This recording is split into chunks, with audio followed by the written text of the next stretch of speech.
Hello everybody, it's me Max, and today I'm going to be talking about things that you should expect from the January Nintendo Direct. First off, the Direct will be on the 11th, which is a Thursday. A lot of sources have been saying this is the correct date, and it's most likely that these people are correct because most Nintendo Directs do come up on Thursdays. Next, the Direct will probably be in a list format. Nintendo has been doing this for their past few Directs, and most likely won't stray away from this format anytime soon.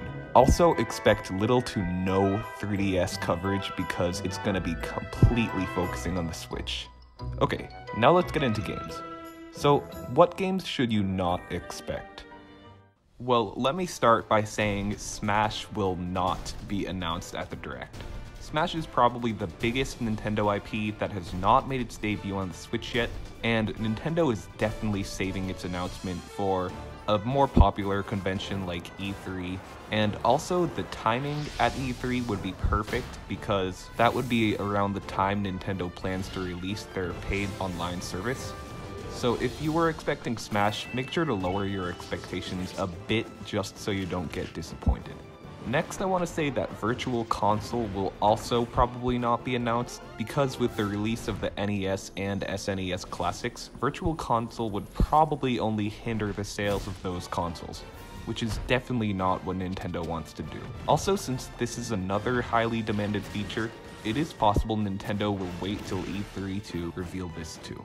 A couple more things not to expect would be Breath of the Wild updates and Bayonetta 3.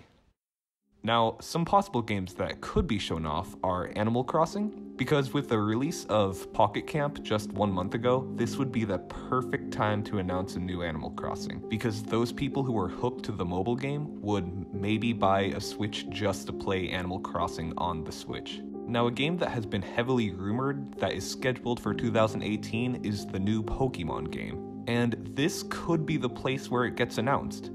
Now, it is a possibility that there could be a separate Pokemon Direct where they announce the Pokemon for Switch because that's what the Pokemon company seems to like doing, but there is still a chance of it being announced on the 11th.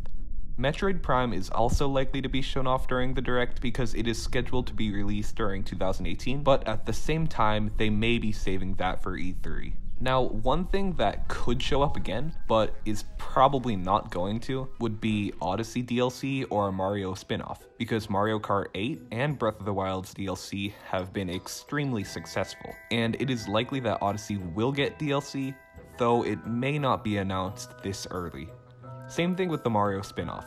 We will definitely get one or a lot more for the Switch, but it may be too early because we just got Mario Kart 8 Deluxe. Now, things that will most likely show up at the Direct this Thursday is a lot more indie games. We will probably see the Yoshi game and the Kirby game, and we'll have release dates for both and a lot more info on them. Lastly, we will probably get a Wii U port, not including Bayonetta 2. Possibly Wind Waker, maybe? Now, one thing that isn't a game that could show up at the Direct would be a new accessory, like a new Pro Controller, new Joy-Con, or a completely new bundle itself, maybe for an upcoming game like Yoshi or Metroid Prime. So a few last predictions I have could be Luigi's Mansion 3, Pikmin 4, and maybe a Mario spin-off. Now, these games haven't been hinted on at all, so that's why these are just predictions. Okay, so that's it. Now, remember, take all these predictions with a grain of salt. I don't have any inside sources to Nintendo, so I'm just predicting things based off all the stuff that has been released to the public. So yeah, hope you enjoyed the video, and thanks for watching.